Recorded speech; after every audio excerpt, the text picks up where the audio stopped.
పానీపూరి అమ్మే దయ్యం. అది ఒక అందమైన రామాపురం అనే గ్రామం. ఆ గ్రామంలో ఒక దయ్యం పానీపూరి అమ్ముతూ ఉంటుంది. ఆ దయ్యం చేసే పానీపూరి అక్కడ చాలా ఫేమస్. ఎందుకనంటే దయ్యం ఆ పానీపూరి వాడే మసాలా నీళ్ళు అంత అద్భుతమైన రుచితో ఉంటాయి కాబట్టి అక్కడ ఉన్న వాళ్ళంతా దయ్యం పానీపూరియే తింటూ ఉంటారు. అక్కడికి చిట్టి పక్షి బుజ్జి పక్షి నడుచుకుంటూ వస్తుంటాయి దయ్యం దగ్గర పానీపూరి తినాలి అని. చిట్టి పక్షి బుజ్జి పక్షి దయ్యం దగ్గరికి వచ్చి మాకు ఒక మసాలా పానీపూరి కావాలి అని అడుగుతాయి. అప్పుడు దయ్యం ఇదిగో ఇప్పుడే చేసిస్తాను అని చెప్పి చేస్తూ ఉంటుంది. అప్పుడు చిట్టి బుజ్జి అసలు ఈ దయ్యం దగ్గర పానీపూరి ఎంత అద్భుతంగా ఉంటుందో కదా, అసలు ఎక్కడా ఇంత అద్భుతమైన రుచి ఉండదు అని చిట్టి బుజ్జి మాట్లాడుకుంటూ ఉంటారు. వాళ్ళ మాటలు వింటున్న దయ్యం ఎంతో ఆనందంగా సంతోషిస్తూ ఉంటుంది. ఎందుకు అనంటే తన పానీపూరిని మెచ్చుకుంటున్నారు అని. అలా వాళ్ళ ఇద్దరికి చెరొక ప్లేట్ పానీపూరి ఇస్తుంది. అలా ఆ రోజు గడిచిపోతుంది. ఆ రోజు రాత్రి దయ్యం అడవిలో కూర్చొని ఇలా అనుకుంటూ ఉంటుంది, ఇక్కడి జనాలకి నా చేతి పానీపూరి అంటే ఎంతో ఇష్టం.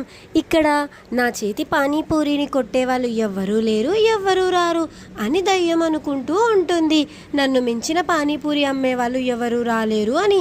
ఇంతలో మరుసటి రోజు దయ్యానికి పోటీగా ఇంకొక దయ్యం పానీపూరి బండి పెడుతుంది.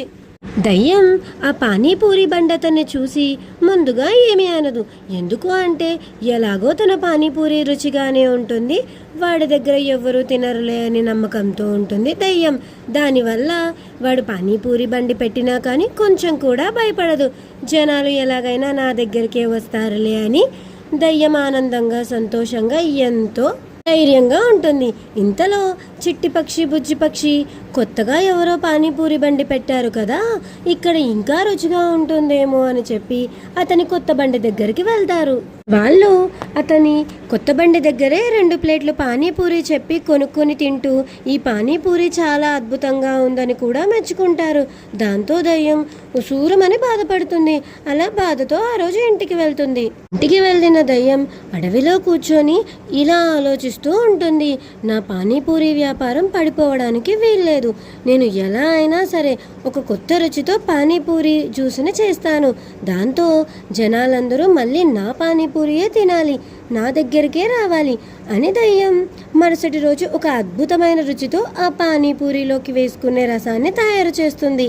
అలా చిట్టి పక్షి బుజ్జి పక్షి ముందుగా అతని దగ్గరికి వెళ్ళిన పానీపూరి కొనడానికి దయ్యం తాను చేసిన మాయా పానీపూరి రసం గురించి చెప్తుంది. దాన్ని విన్న వాళ్ళు మాయా పానీపూరి రసమా, ఏది చూపించండి అనేసరికి అద్భుతంగా మా పానీపూరి బండి ప్రత్యక్షమవుతుంది వాళ్ళ ముందర. అప్పుడు అది చూసిన చిట్టి పక్షి బుజ్జి పక్షి దయ్యం దగ్గరే తినడానికి వస్తారు.